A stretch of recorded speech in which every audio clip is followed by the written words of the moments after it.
Okay, so welcome to this discussion with Deputy Governor Armen Nurbekyan and stuff. Armen is very special in the sense that he started off being a mathematician. In fact, he was like one of the a few really brilliant mathematicians that worked with me in the research department of the IMF. And I think it's fair to say that Armen, when it comes to economics, he's self-taught. Okay, and in fact, a lot of the mathematicians that I worked with are self-taught, and I think that makes them kind of special, because they have to think through all these issues versus the rest of us that went to grad school and so on and so on. We also have Martin Weale with us, who's a former member of the Monetary Policy Committee, and so on. And so the topic that was advertised was nowcasting under fire, and so on. And so I want to go back to the summer, or not the summer, but just 2021, okay, because inflation started rising actually much earlier than the summer. And the advanced economy central banks, and I'm talking about the United States, the Fed, the ECB, the Bank of England, the Bank of Canada, they all push this kind of transitory story for inflation. And as Larry Summers pointed out in 2021 when this was happening, is that they push this transitory story for inflation so long that they kind of painted themselves into a corner, and this allowed medium-term inflation expectations to ratchet up, and then that required, a very large hike in the Fed funds rate, and so on. In Armenia and Georgia, they started raising rates about a year earlier, so they didn't seem to suffer from this problem. But what I wanted to talk about a little bit is FPASS Mark II and how we approach this nowcasting as a part of the three essential ingredients of a forecasting policy analysis system. Okay, so what are they? Where is the economy today? And we're going to focus on kind of where is inflation today. And so I'm going to come back to the latest release of the June CPI that happened about an hour ago. And I'm going to try and draw some parallels between today and the issues that central banks faced in 2021 and so on. And so if we think about the three essential ingredients of a forecasting and policy analysis system about what makes them special, it's these three essential ingredients. Where is the economy now? What are the underlying forces? Which is very much related, to where the economy is now, because understanding where what the inflationary forces are is very, where those are today are very much related to what the underlying forces are going to be over the, over the near and medium term. And then, of course, lastly, the thing that truly separates the FPASS central banks from the non-FPASS central banks is that they have an analytical framework to think about how do we need to adjust our instruments to achieve our objectives. And the instruments are not just the setting of the policy rate today, like we used to think about it in FPASS central banks 30 years ago, for example, at the at the Bank of Canada and so on, but as an opportunity to provide scenarios and to talk about scenarios qualitatively as well, so that we can explain to financial markets how we're likely to respond in the future if inflationary forces end up being more persistent than what people thought, like in 2021 and so on. Okay. Now, I have a lot of experience personally uh, uh, dealing with central banks, and I have views about what the right way to do nowcasting is. Okay. My experiences started in the early 1980s when I arrived at the Bank of Canada and became the consumption specialist. Was a consumption specialist for 18 months. And there I was going into an environment that I thought was close to the best of the best when I look back in retrospect and so on. I then moved to the IMF, where I had very close contact with how they do nowcasting and these things at the Federal Reserve Board of Governors. And you should just think of it as doing it the way that we did it at the Bank of Canada, but with more resources. Now, one of the really special rules that the Board of Governors follows, which distinguishes it from, I would say, many central banks in the world, is that at the board, they actually do this FPASS Mark II internally. They don't just publish it immediately. They publish it with a 5-year lag. And in fact, Jared Powell has indicated in his last two talks that they are thinking about increasing the emphasis on the board's analysis of these different scenarios and so on. But what is the thing, the distinguishing characteristic of the board is that they do not allow economists involved in the production process to use a model to produce the baseline forecast.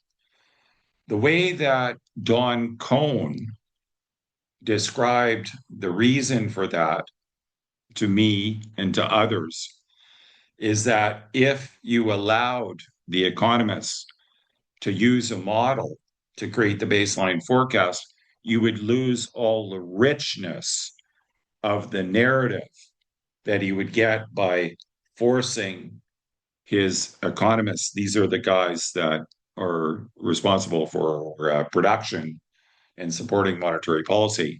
If you allowed them to use a model, you would lose all the richness in the narratives and so on. Okay, so just let me describe the two approaches to dealing with this. One is when we think of nowcasting is to really have a macro kind of perspective on things. The other is to have specialists like what we had when I first went to the Bank of Canada. I was a consumption specialist. I then became the labor specialist. I then became the wage specialist. I then became the inflation specialist.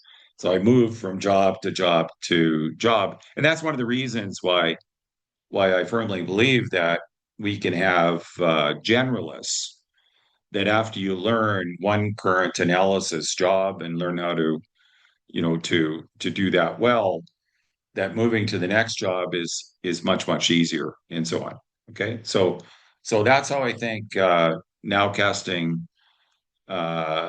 should be done in the sense that you have a macro perspective, but then, as was the case with the Bank of Canada in 1981 up until 1993, when I left, I have no idea what happened after that. But the other aspect of it was slicing and dicing the data on a market basis. So the consumption specialist and the inflation specialist and the wage specialist and the employment specialist would be expected to have a view about all the various sectors of the economy and would be expected to have a bottom up approach. Okay, so you think about it as these two methodologies, one being market based analysis of individual sectors that you add up, and then of course having a macro hat where you try to impose consistency. Don Cohn would then force these market analysts, which of course were PhDs from Ivy League schools, because the Fed can attract the best of the best economists. But what I've learned is that if you do not follow the Don Cohn's rule, you will not create very good economists. Okay, in other words, if you let them play around with models too early, as opposed to thinking about this stuff and doing all of this analysis, so it's a problem. And I'll give an example. Cleveland Fed in 2021. So the Cleveland Fed came out with a paper recently reviewing their nowcasting system. Okay. And they reviewed it over the whole sample, and they also reviewed it over COVID. The COVID part of the sample is very interesting because in that sample we have some stagflationary shocks. We have two massive fiscal packages that push the economy into excess demand and so on. So I want to talk about the Cleveland Fed's nowcasting model. The Cleveland Fed's nowcasting model was based on doing a bunch of empirical research with time series models, trying to develop the best models for predicting the month-on-month movements in the CPI. Okay, so on their website, they produce before today, before the release of the June CPI, they produced a forecast of the month-on-month change in the CPI for June, both headline and core. In other words, the standard measure of core that excludes food and energy, as well as the personal consumer expenditure deflator and core PCE. These are, of course, published with a 2-week lag after the publication of the CPI. So after doing all this time series analysis, it turns out that the best model in the class of models that they looked at, and they compared the performance of their model in this paper to blue chip forecasts, to the survey of professional forecasts, to in quotation marks, more sophisticated time series models, such as dynamic factor models or MIDAS, and so on. And they found that and what they concluded in this paper is that their model was actually better than all four of those things. So in other words, blue chip, survey of professional forecasts, as well as these more complicated time series models like dynamic factor models and MIDAS. Okay, so that's what I want to tell you. Now I want to tell you how completely naive that forecasting model is. It's a model that uses gasoline prices that are observable So, for example, the Energy Information Agency construct can produces data on things like gasoline and energy prices. So obviously, you might as well use that information to help predict the energy component of the CPI. Now, what's interesting is what is the best predictor of everything else? So the energy component of the CPI represents 6.4% of the CPI. What is the best nowcasting model to predict everything else? In other words, the other 94% of the CPI. And the model that they claim is the best model is that you assume that core CPI and core PCE reverts back to an average of the last 12 monthly percent changes in those indices. So I just want you to think about how naive that is, because in a period that is inflationary, where inflation is rising, like it was during 2021, obviously a year-on-year measure of inflation or a moving average of monthly inflation over the last year is going to obviously be like looking in the rear view mirror at what has happened in the past, as opposed to what you should be looking at through the windshield, which is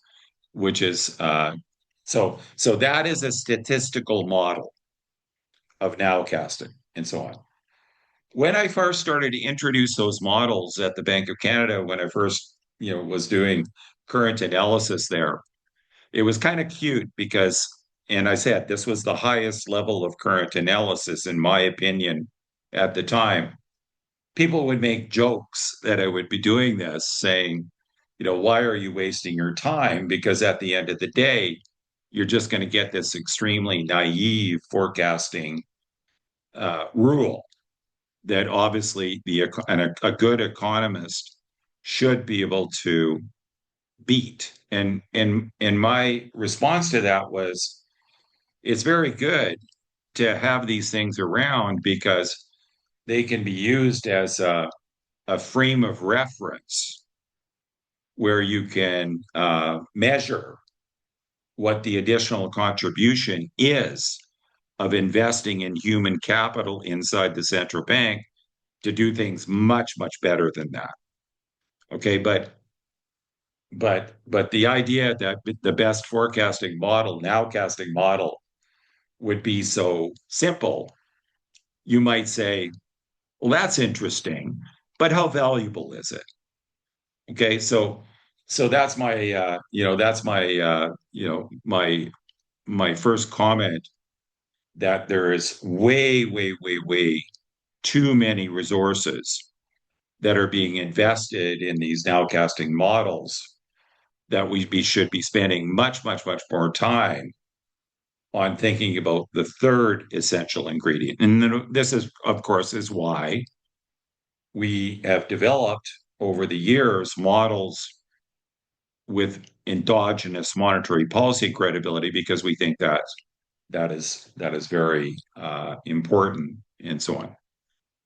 So FPASS Mark II, how does that change the game? Well, 2021 is a really, really good example. And if you go back to the very first working paper that we wrote, this is a paper by Governor Galstian and David Archer in October of 2022, which kicked off the FPASS Mark II. And it talked about the folly in baselines and local approximations. In other words, it was critical of using linear models and so on for thinking about policy, especially policy when you're focused on trying to avoid what Olivier Blanchard describes as dark corners and so on.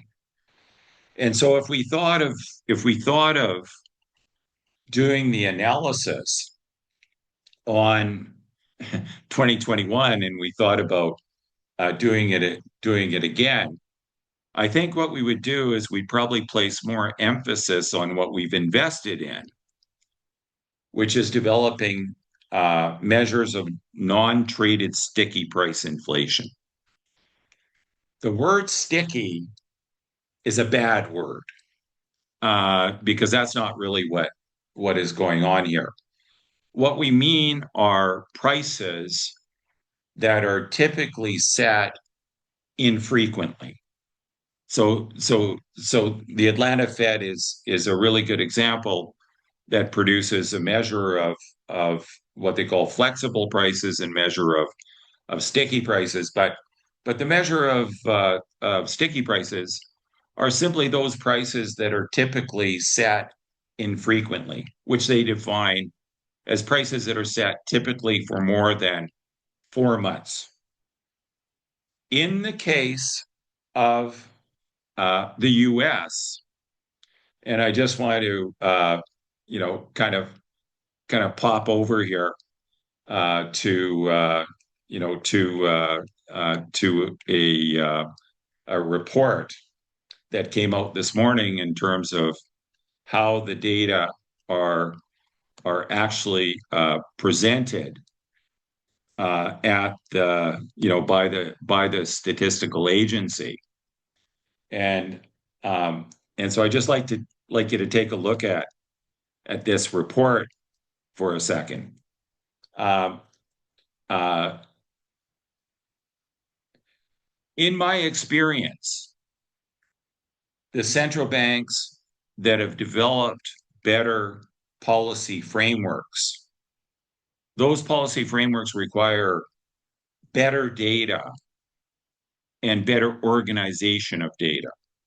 And so one of the things when I was working at the IMF would be to look at various countries and evaluate how good is their data and how well are their data presented and so on. Now, when you present data like the Fed does, where you have all the components of the CPI, as well as all the weights, that allows people like us to be able to create indices like non-traded sticky price inflation. So in other words, we can take the Atlanta Fed's measure of sticky price inflation, and in a couple of hours, we can construct an even better measure, that has open economy insights so that we can clearly distinguish between prices that are set infrequently and prices that are flexible. Now, why is this important? Because when we go back to 2021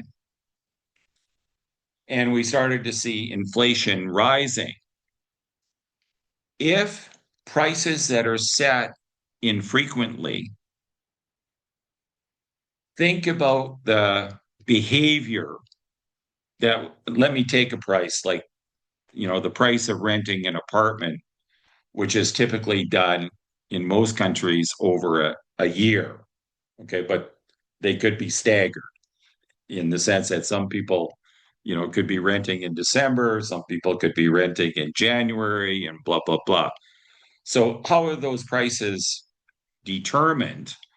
Well, the people that are setting those prices, if you are in an inflationary environment where inflation is rising, like in 2021, the people that would be setting the prices in March and April and May and June and July and August and September, because their prices have been fixed up until that point, they would be raising prices partly to catch up to the prices that had already been set on competing apartments and so on. And so that's one thing that they would be, looking at. But of course, the next thing they would be looking at is, given that the price is going to be fixed for some period of time, what is inflation going to be in the future, and so on. So these prices that are typically set infrequently embody information about inflation expectations that might be way more reliable than things like survey measures of inflation expectations, which I believe to be extremely problematic and so on, because people simply don't have the incentive, especially people that are not informed about the subject matter, to respond sensibly to questions like that. So my question is this, and I'll set this first question up for Martin. And so this is in reference to the Bernanke report, which came out in April of 2024. Okay, so April 2024, it's July 2025. And so they've had, about 15 months to respond to all of those recommendations. Some of those recommendations were a result of really poor data. So in other words, if you tried to, so I telling you, it took a couple of hours to go through the Atlanta Fed's measure of sticky price inflation, okay, and to take out traded goods so that we could get non-traded sticky price inflation. Tried to do the same thing for the United Kingdom and countries in Europe, and there are no data. In other words, they don't have seasonally adjusted data to to be able to construct something like that. And so, Martin, my question is, why doesn't the United Kingdom and other European countries have seasonally adjusted data and a report like this that is organized, that's incredibly informative? You have and we're going to use it to basically go through what happened with the June data release and so on.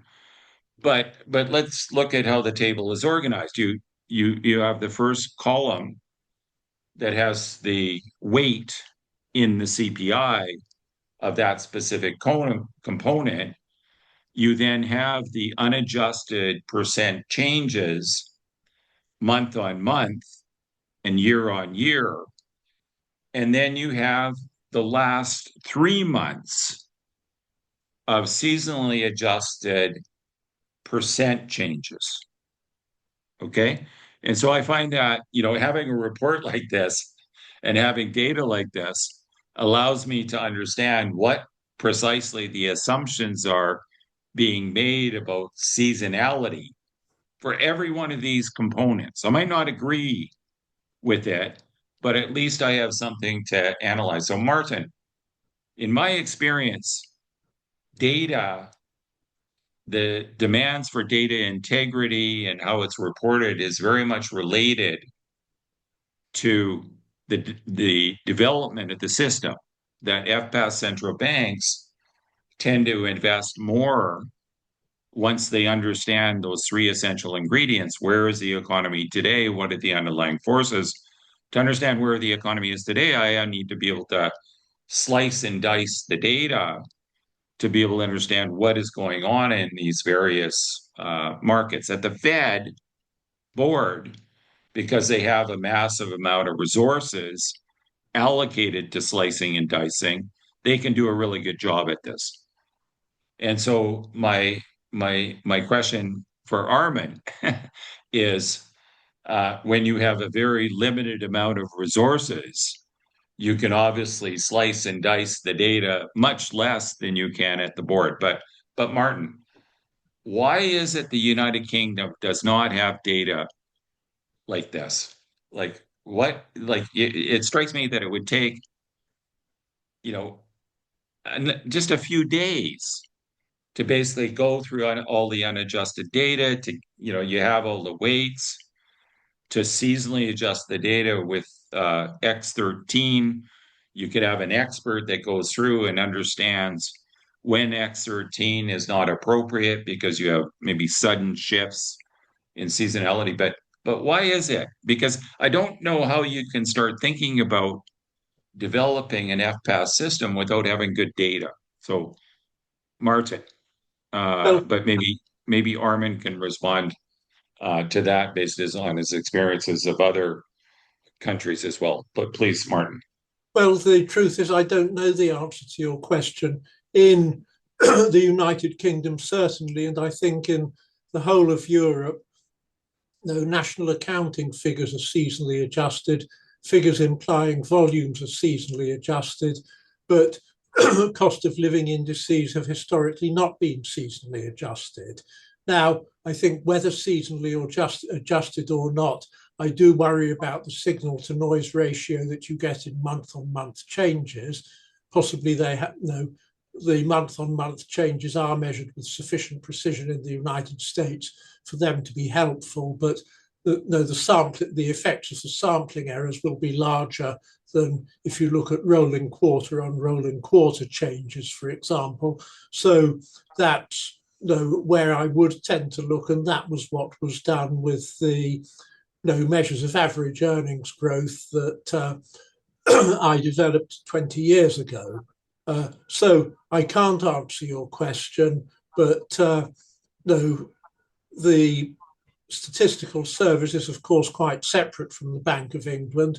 I think if the Bank of England had been wanting seasonally adjusted data, then they probably would have appeared by now.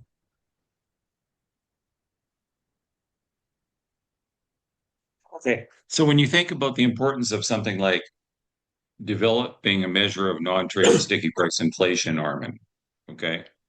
Uh, in the case of the United States, because of the data are all available, we can do it in a couple hours and so on.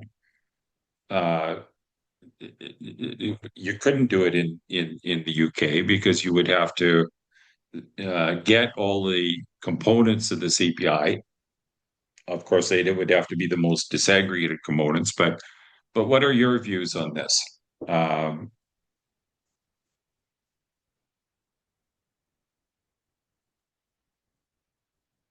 Well, I mean, there are two questions, sort of, right? Because obviously the institutions which use it, they have the data and they use the data, which is, for example, the case for the Central Bank of Armenia as well, because in our research, we use all kind of components, do all kind of analysis.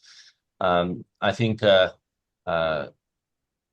if the question you're asking is really why don't you publish this, or why aren't the institutions publishing this data? Is that the question? yeah. So what I'm trying to do is to make a statement that when you develop an FPAS, that creates a demand for data and improves the integrity of the data. Okay, so uh, Martin was making the point that yes, but the signal to noise ratio, might be high for these things.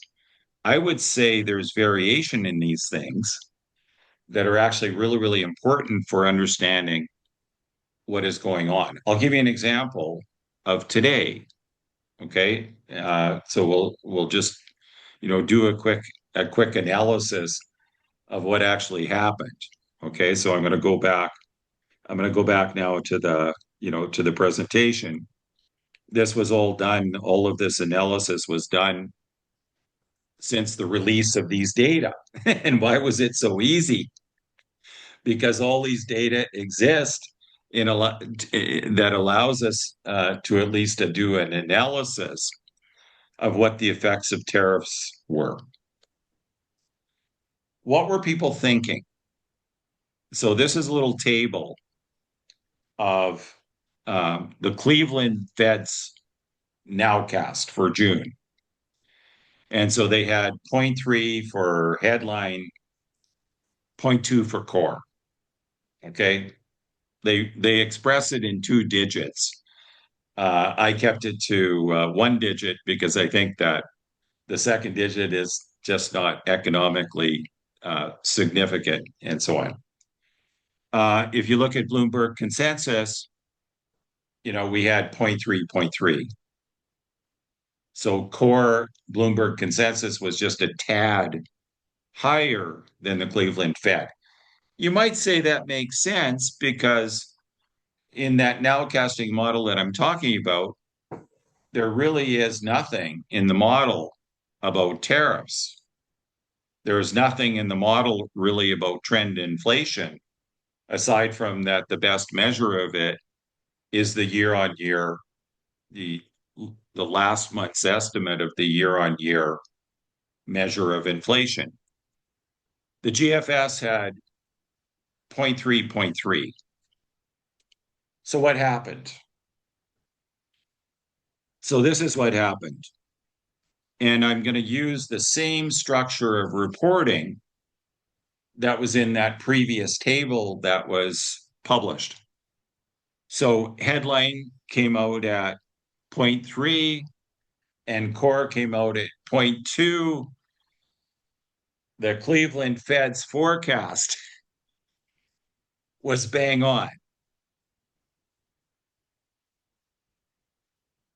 But if one looks deeper and understands what is going on in the components of this thing, one can clearly see in the components that should be expected by tariffs, particularly the tariffs on Chinese imports. So there was already anecdotal information, from Walmart and Target that they were raising prices. They were passing on these tariffs for effectively the categories that we're actually looking at on the screen. So things like audio equipment was up 2.9%. Appliances was up 1.9%. Sporting vehicles, including bicycles, was up 1%. But these were offset by another contraction in automobile prices and so on. And so this is a bit of a mystery because as you can see, new vehicle prices fell on a seasonally adjusted basis by 0.3% in May and 0.3% in June. So does this reflect something about, that automakers have inventories and they're still selling cars that are not, where the new tariffs are not applicable? Is this because the tariffs on steel and aluminum, which of course is going to raise the cost of production in the United States in terms of producing automobiles? So we're not seeing those kinds of effects yet. So I would say, when I look at this, Cleveland Fed was bang on, but it was a result of luck in the sense that you had some things that were clearly affected by tariffs that were rising, but then you have these indices, new and used automobile prices that have actually been contracting and so on. So this is why Martin and Armen, I think that you have to produce the details of these numbers so that when people look at them, they can't, and quickly, they have to be able to look at them and go through them and try to understand like what is actually inside of these aggregate numbers and so on. Now, the thing that's really kind of worrisome is that things like automobile prices probably are going to rise in the future. Okay, so we're starting to see the effects of tariffs along the lines of of what we were actually expecting with the increase in the effective tariff rate in June relative to where it started before we started, getting into this, all of these tariff issues.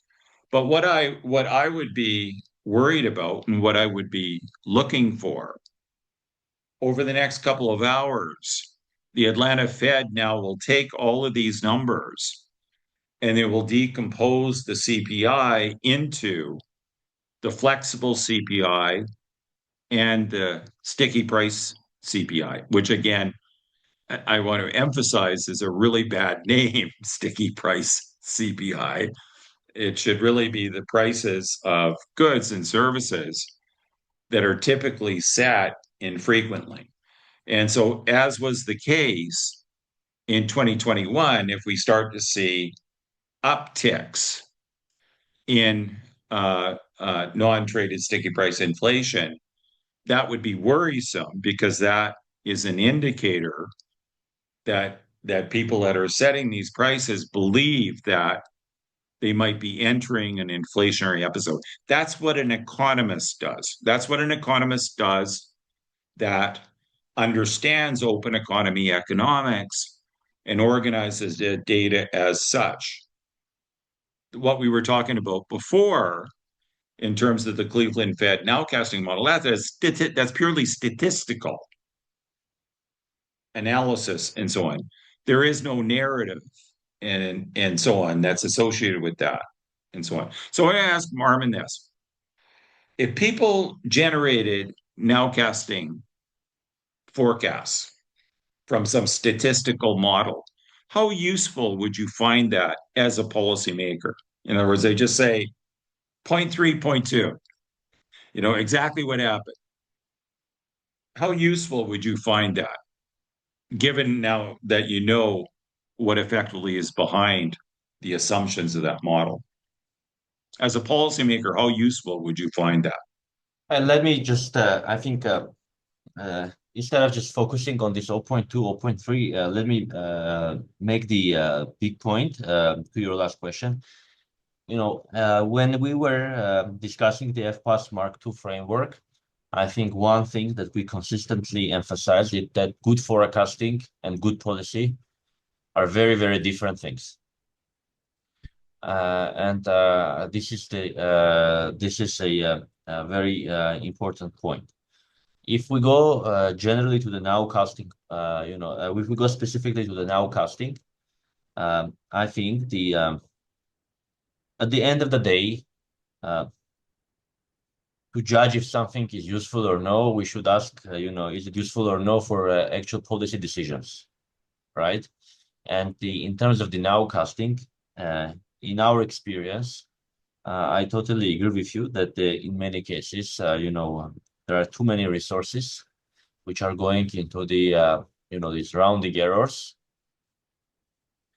compared to the narrative which is implied by the numbers, by the short-term numbers. I think the real value added that you get from the nowcasting exercises is really when you have experts who actually know the data, like you mentioned, very, very well. So that's the real, because if you ask them, the disaggregated details, because as a policymaker, you want to understand what are the underlying forces. So I think that's the real value added, not the number that any kind of econometric model spits out, but really the insights that the nowcasting experts give to the board. This is, in my opinion, what's the most valuable thing. The short-term numbers, usually, my experience is the following. If you have sort of normal times, nowcasting exercises are pretty precise. The problem is they are problematic exactly during the times when you need them. And this is my experience. I think I had you sent the paper of the Cleveland Fed's model and the forecasting performance. I had only 5 minutes to sort of scan and look at it. That was something very clear because when there was a high uncertainty, you looked at absolute errors basically jump. And so precisely the times that you need more information and these models are not very useful. And I think it's basically a common knowledge that there is if you have any kind of econometric model, then you have these mean aversion issues and all of them. So I think in general, the big benefit of nowcasting is that you have people who actually understand the underlying data, because the extreme that you are mentioning, which is just looking at the forecast precision, without taking into account the underlying forces, it's I think a good recipe for policy disaster. So that is something which is important. I agree that usually in many institutions that I have seen, certainly the case of central bank as well, has been that we spend too much resources on these nitty-gritty details for the current quarter, and in many cases lose the narrative. And I think and on the data, I agree with you. I mean, it probably would be a very good idea to have disaggregated data, so that the researchers and the market commentators can actually go and dig into the underlying narratives. But at the end of the day, for me as a policymaker, what's the most valuable thing? If somebody is talking about inflation, I ask that expert what is driving that number, what are the underlying things. That expert knows the details. I think this is the most useful thing for the policymakers, in my opinion. I would much prefer somebody who knows the data well, rather than who can use some kind of a model to forecast forecast with very small forecast errors. Especially, as I mentioned, the forecast errors are especially large exactly during the times when you need them. That's my general take. So what, like, do you agree with the Don Cohn rule, okay, which is still practiced at the Fed, that economists should not be allowed to use models to generate a baseline forecast, because what it does is that there ends up being too much emphasis on these pardon the expression, but completely crazy models, and the economists, it creates this incrementalism where they feel like they have to defend departures from these crazy models and so on. But what I want to do is, I want to tell you what these people are being taught. This is a syllabus from a graduate a course in what would be considered to be probably one of the best universities in Europe. But I want to read this, Armen. Look at this. The course is applied. The objective of the course is to make sure that the participant becomes familiar with a set of state-of-the-art techniques available that can be used in all types of circumstances. At the end of this course, you'll be able to forecast GDP growth or any variable of interest using professional techniques used, and this is, I like this one, in all institutions, and so on. Like, when I think of my training in econometrics, I don't remember like promotions, marketing promotions saying, if you learn all these techniques, which everybody else does in institutions. And this, in other words, we're referring to now this nowcasting nonsense that we were talking about earlier, and so on. The type of training that I had for econometrics, the person walked in, his name was Billy Bishop. And what he would be doing is providing a very critical perspective about econometrics and when it worked and when it didn't work. And so we kind of face this problem because what we're looking at on the screen is kind of standard, the stuff that people are learning in grad school. It is being taken very seriously well, I don't know exactly how it's being taken, but I do know that there is a tremendous amount of research that is going on in advanced economy central banks on this kind of stuff, as opposed to developing integrated frameworks where you ask, where is the economy today? What are the underlying forces? And most importantly, what do we need to do with our instruments to achieve our objectives and so on? So I ask you, uh, do you do you agree that econometrics should be taught this way Okay, in Doug. in grad school? First of all, let me. Are you? This is the sharing of your screen, right? I have to say, I'm really impressed how many PDF files do you have open, because I don't think I've ever seen this much of access in one screen. But the jokes aside, let me go one by one. The marginal value added of an additional econometric technique or something like that for nowcasting and the policy, I think is really, really small. I think, if you develop even more fancy stuff, I don't think it's gonna, improve the policy a lot. So in my opinion, that's quite clear.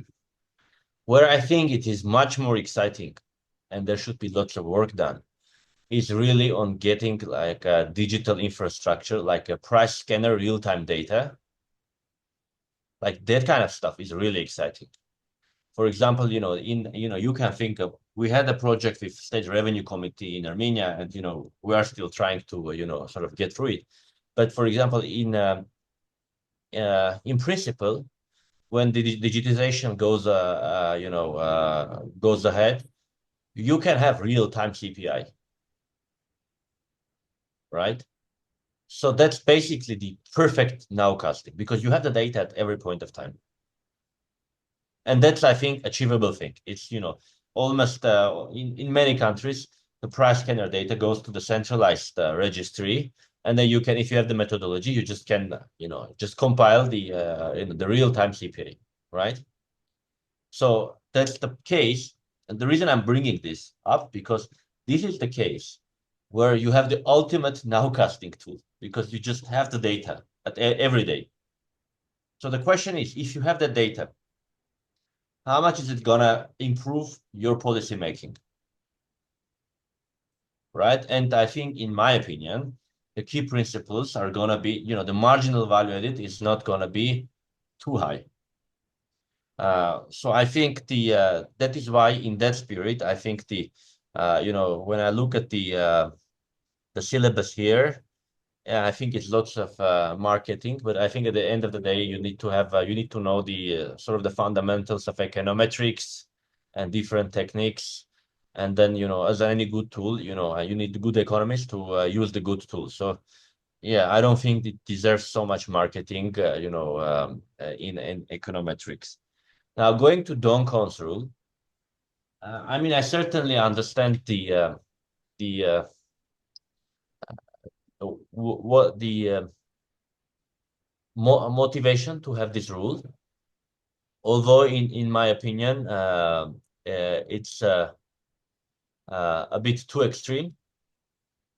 But I think our preferred way of doing the forecasts or scenarios is basically, at the end of the day, using the model, which is at the end of the day, model is at the end of the day, model is basically a tool which allows you to draw lines, right, based on some consistencies and the rules, right? So my preferred, and this is the way that we were practicing it, together when doing the forecasts, at the fund, is basically you use some tool, which is a model for drawing the lines, and then economists sit down, look at the lines, apply judgment to the lines, okay, which is consistent with the underlying shocks, narratives. You get a consistent scenario, and most importantly, what you do I don't know if you remember, Doug, or no, but do you know what was the page that we were looking at when we look in the, reports of the scenarios, you remember what was the page that we were looking at the very first, instance? The page that we were looking at the report was the last page. Because the last page would show you, and that was basic. That was a you couldn't not have this last page. You should have this last page, which showed the shocks, right? So what are the marginal shocks that you judgmentally have put on these lines to construct the narrative, right? So this last page, which is transparently showing the judgment that you have put as an economist, was the most important thing because it makes it transparent. And also you have to be able to, it also has the validity because you have to, explain and defend your story, right? So I think Duncan's rule is too extreme for me. I would prefer to have this kind of a way of doing things where you would actually use the model for scenario analysis, apply sound judgment, and then explain the judgment. That for me, is important. Now, it depends on the institutional culture, right? Because if in the institutional culture the model says, culture is so strong that you automatically having any model forecast or whatever, it basically kills any serious discussion about the narratives. Then maybe this is something which is good to have. But in my opinion, it's a bit too extreme. Even though conceptually I understand what is it tries to make people think in terms of the narratives. That's my take. So, just for the record here, so that people understand what's going on here, the amount of resources to do it the Don Cohn way at the Fed, there's no central bank in the world that has the resources to do it that way because the idea that you would try to have a whole bunch of economists slicing and dicing the data and then create a baseline scenario that has macroeconomic consistency. It consumes an enormous amount of resources. There's no central bank in the world, so there's no question, Armen, that it is extreme. But one of the things that I do appreciate about it is that when you're training economists, and this is a part of our system, to by level one, we do introduce them to a model, but not until they've gotten point 0.2, point 0.4, point 0.6, demonstrating that they understand very fundamental ideas like what is the economic concept that is relevant for what they're working on. Do they actually understand things like the sources of data and they have some perspective of what it is they're doing and so on. So that's the way that we balanced, because obviously the dot com rule, you're absolutely right. But what I've noticed, if you give a model to people that are inexperienced, then it becomes kind of the null hypothesis, the scenario that's generated by the model. It becomes something that they feel like they have to defend departures. And the problem is that when you actually look at them, they can't do it. They simply can't come up with sensible scenarios because they don't have the experience to actually think about the narrative and get the ideas done, in advance before they start playing with the shocks in the model, to generate the lines that they want. They somehow think that the model has to tell them what those lines are. But Martin, where do you stand on this Don Cohn stuff? Like, how did you learn the business and so on? And what insights would you have? How would you respond to Armen and I and Jose? There's other people on the call that might want to jump in at this point for how they think about it. I'm pretty sure Jose he loves these time series models, so he might come back and and argue that. that we're being excessively critical of these things. But please, Martin, how would you No, respond to these comments? okay, well, first to respond to Armen about nowcasting, how do you know things are particularly uncertain except when your nowcasting isn't working very well? It's a sort of circular argument. And no, thinking of the example you gave of the Cleveland Fed, no, we know that when models are right, they're almost always right for the wrong reasons. The shocks happen to cancel out and so on. But I think the purpose of nowcasting as opposed to forecasting is to give the best sense you can of the state of the economy as a whole, where you're starting from, so that you can build from that. I think the use of models for nowcasting is rather different from the use of them for forecasting. On the rule you mentioned from Dan Cohn, I suppose I found myself wondering how you stop people using models. If they don't have formal models, then they'll be using simple models set out in their head, which may be, I mean, the very simplest model would be the random walk model that inflation is now 3%, so it's going to stay at 3% unless we do something. I think things have got a bit beyond that, but it seems to me you run the risk that formal and perhaps not easily defensible models will be replaced by models that also aren't very defensible, but are also but are informal. So I think I'd probably be with Armen that the informed use of a model is probably a better idea than telling people they shouldn't be using models. Yeah, okay. So we have to clarify that like a little bit and so on because the Fed is I'm talking about the board is very, very special, right? Because they hire the best of the best PhDs.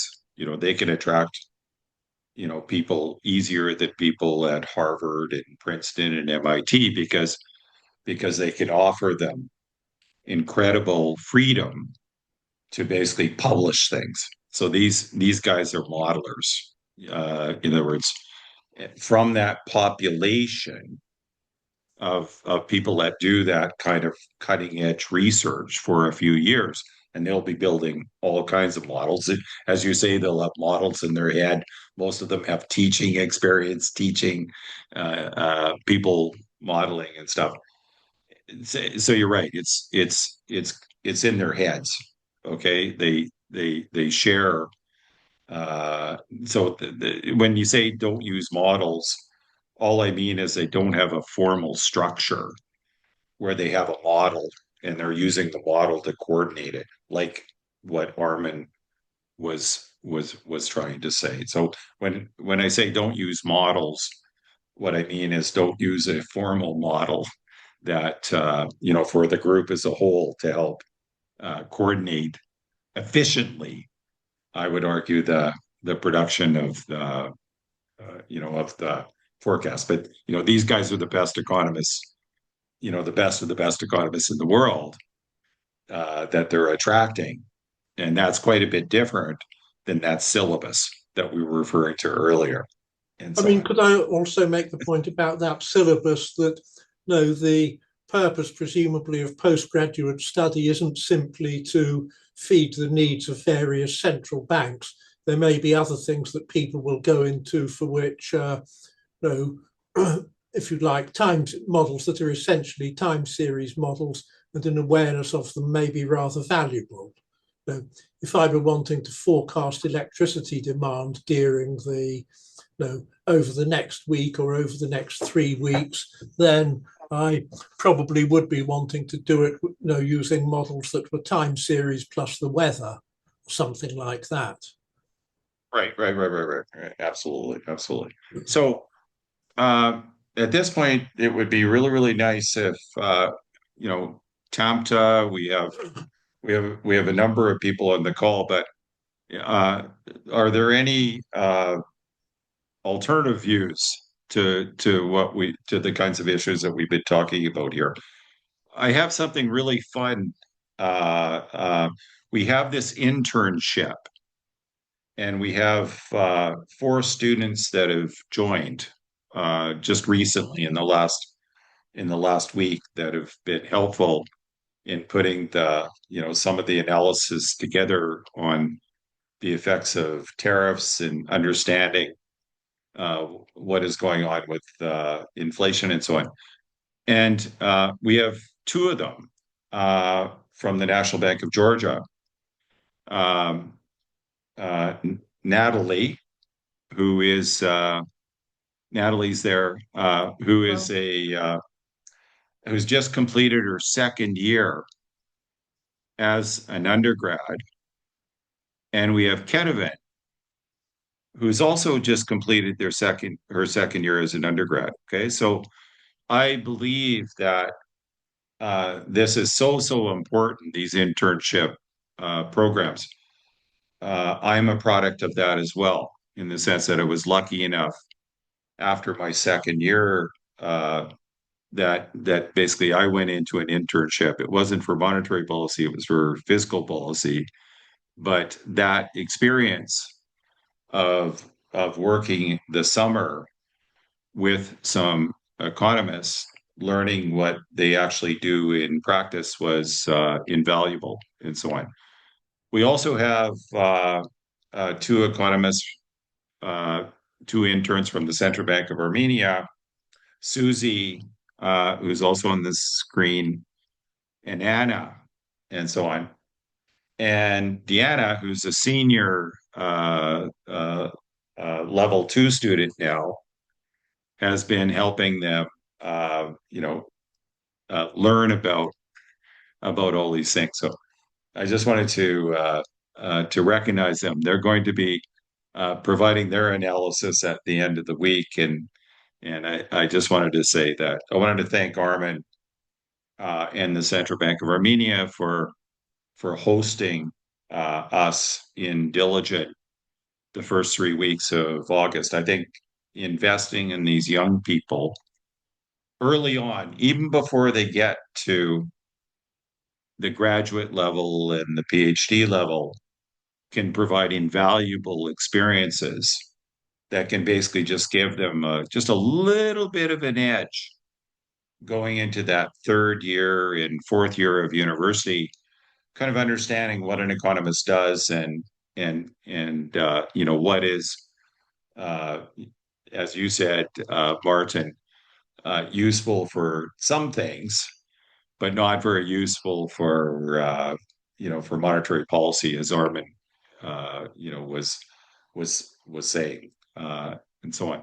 But please, uh, do you have any questions, Natalie, Ketavan, Susie, for Martin and for Armen? What would you like to know that maybe might provide some help in terms of your learning?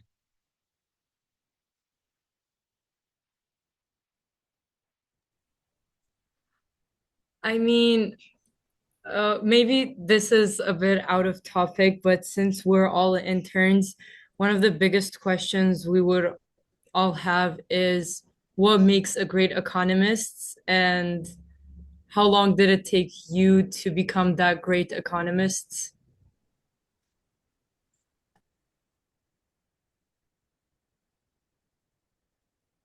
Well, Okay. Okay, please go ahead, Martin. sorry, I mean, I was going to reply to that by saying that, no, I don't think I've become a great economist, and it's a bit too late in my career to say yet. Uh, but I think what really successful economists have is a real flair for simplifying problems, no, the complexities of the world, identifying the things that matter and simplifying them in a way that retains the important components and sieves out, no, gets rid of the sort of irrelevance, so that they have a really good flair for reducing complex problems to manageable terms.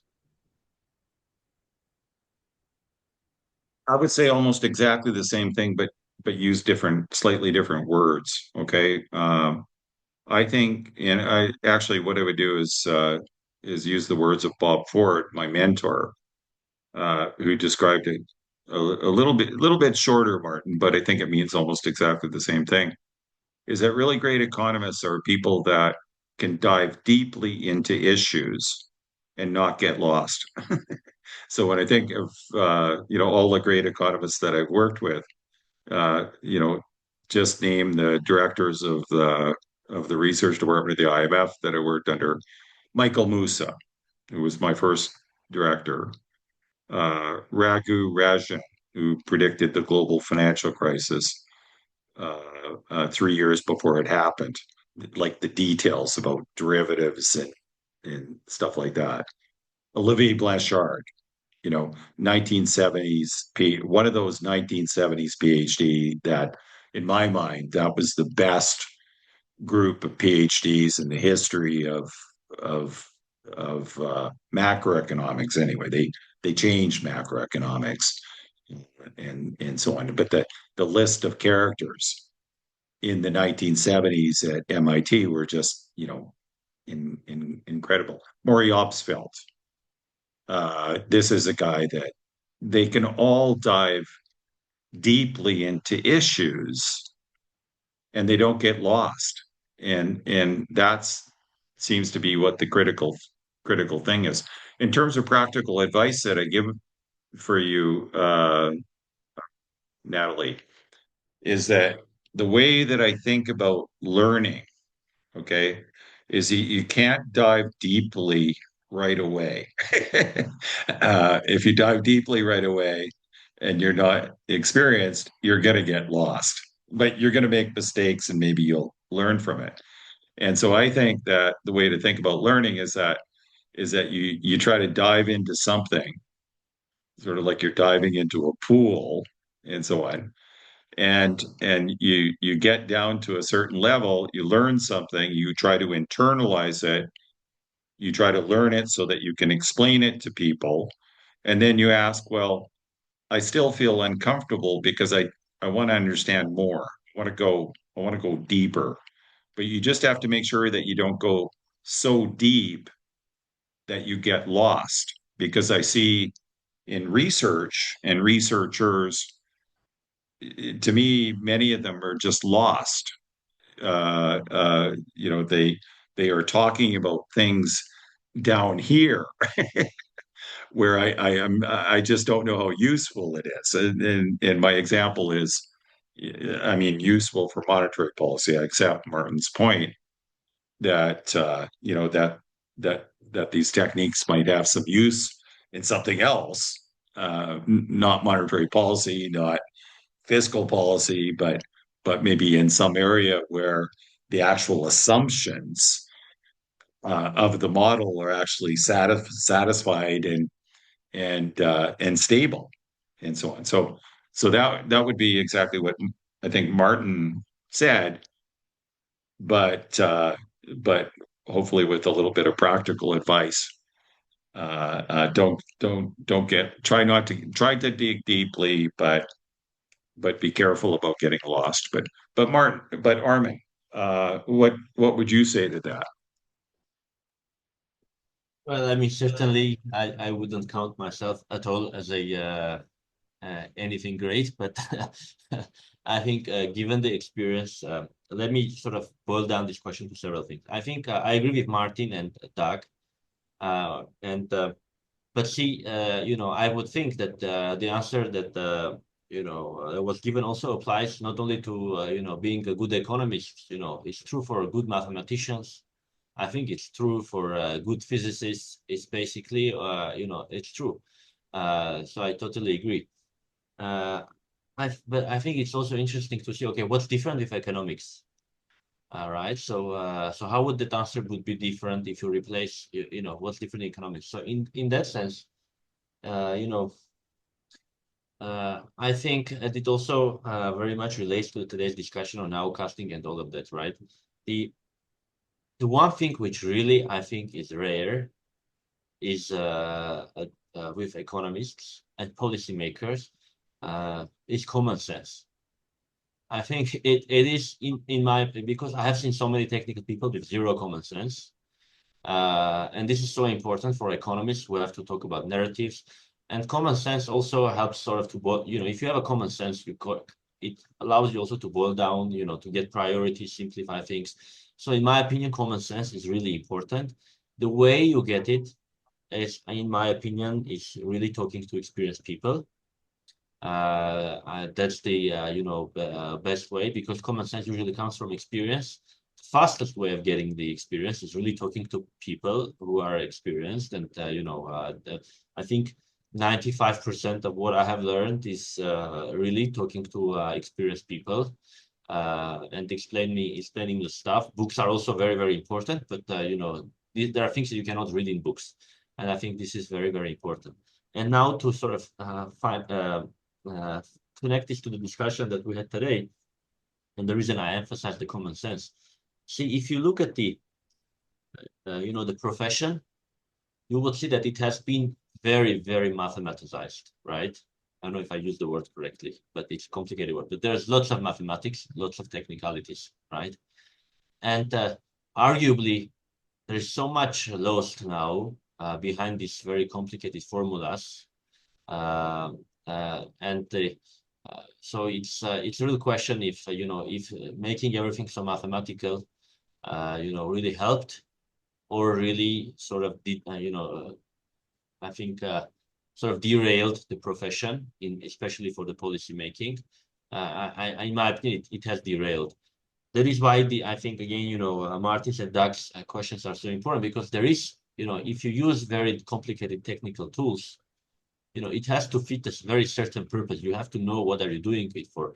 And for example, the question of non-linearities, which is very, very important question. There you need a complicated models, you need complicated mathematics, and that is okay. If you know why are you using this, what's the policy implication, the question. I think that's the kind of a good way of thinking about stuff. But if you take this complicated stuff and then use it across the everything, and nobody has any idea, what are you talking about, that I think is sort of killing the conversation of good policy. So I think common sense in that is really the I think very, very important attribute for economists. If you are a mathematician, not having a common sense is not that important. But if you are an economist or policymaker and don't have a common sense, that can be very, very dangerous. Sorry for a long answer. No, I think that's an excellent answer. I think uh, Ketavan and Natalie, I think sometimes people are afraid to say things that are too simple. In other words, when they look at something, they go, "This doesn't make any sense." Okay, and so I think you should really just kind of speak up, because when things are actually, back to my story, these guys working down here at the bottom, many of them don't have common sense. They they cannot really explain in very simple terms why it is they're doing what they're doing. Okay, and what the value is. Now, of course, there's lots of people, down here that truly understand what they're doing. Okay, but you have to understand which ones know what they're doing and which ones don't know what they're doing. I wanted to ask another question. Why do you think the advanced economies, this is back to the problems with the transitory thing. How would you explain Martin and Armen? How did they make the same mistake? In other words, they all, the Fed, the ECB, the Bank of England, Bank of Canada, Bank of Japan, they all went with this transitory story. Okay. Whereas in emerging markets, um, they raised interest rates in some cases a year earlier. So what is it? Why did they all make the same mistake? That's, because is that a problem, as Mervyn King said, because they imported crazy models that presumed things were anchored, like what we talked about earlier with the nowcasting model, but he was also referring to DSGE models that presume things are anchored. Were they just infected more by the economics profession? That's what Mervyn King would argue. But what's your views about why did they all make the same mistake by not raising interest rates early enough? Well, could I offer two thoughts on that, please? First, I think Mervyn King's argument is quite powerful. And the second explanation I have is that they talk to each other, and no one wants to be the single central bank who does something different, because you worry that if you get it wrong, then at least it's comforting to be able to say everyone else made the same mistake. I think the international, the sort of various international meetings that central bank governors go to can encourage groupthink.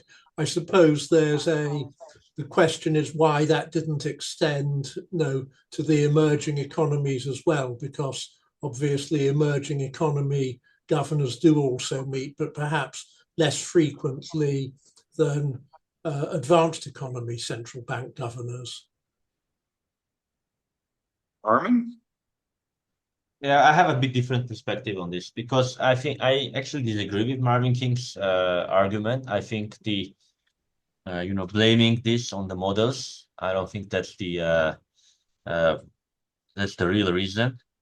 I think they had made a similar argument when they were doing the even before COVID, the some of the things Riksbank has been doing. I think in some cases probably models are too easy of scapegoats. That's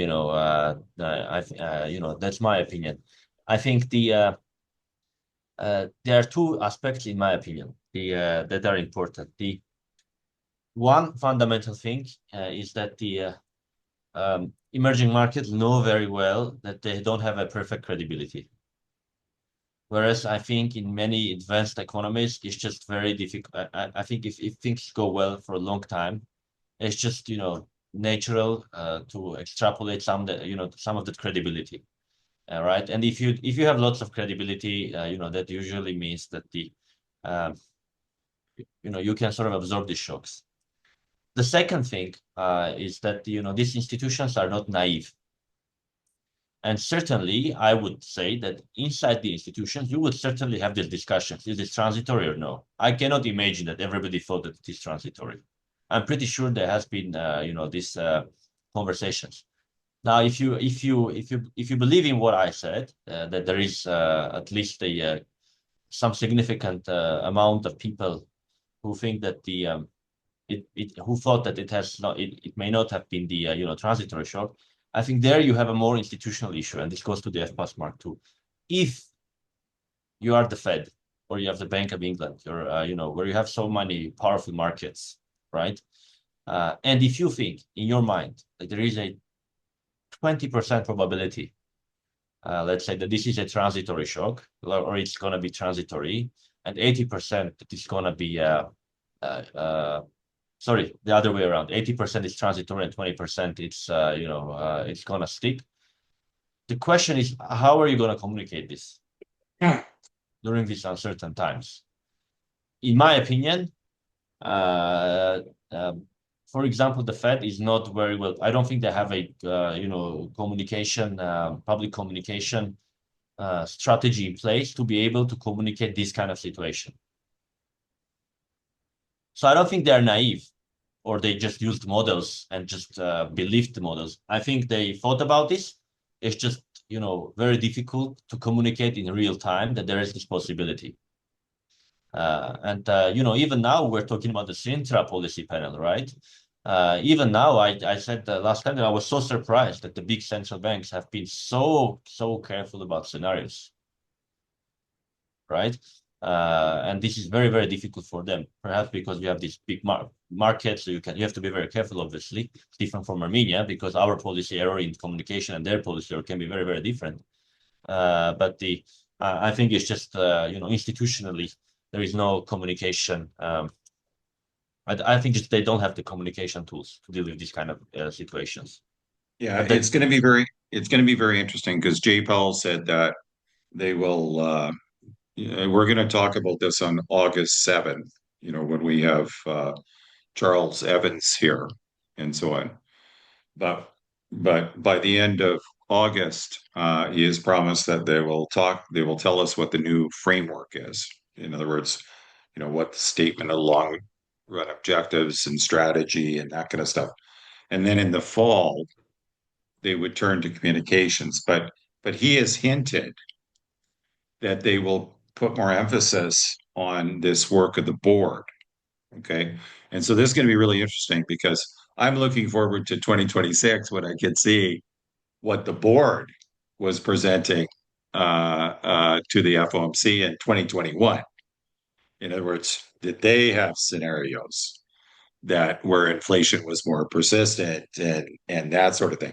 And this is where I disagree. I mean, I loved your comments, Martin, on the group think. They go to the BIS meetings. They go to Jackson Hole. I love that. Who's gonna want to stand out in that kind of it. They're listening to the same stories to each other and stuff. I love that. I don't buy the Mervyn King thing because Mervyn King might be right that we've been infected or that central banks have been infected by the profession and these models that presume things are anchored. Okay, I agree with that. But the clear implication, and where I disagree totally with Mervyn King, is that he says he doesn't blame it on the central banks. He blames it on the profession.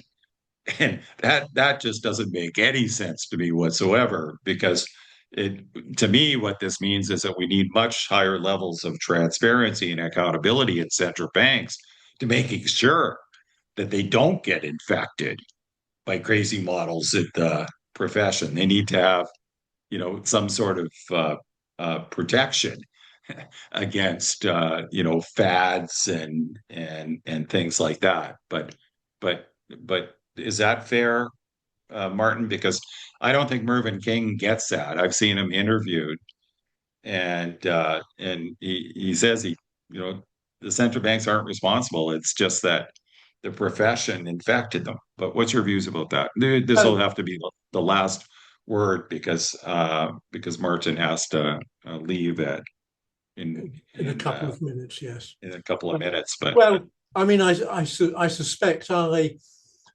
Mervyn King is saying what he's saying because he doesn't want to be seen to be very directly criticising the Bank of England policies after he left.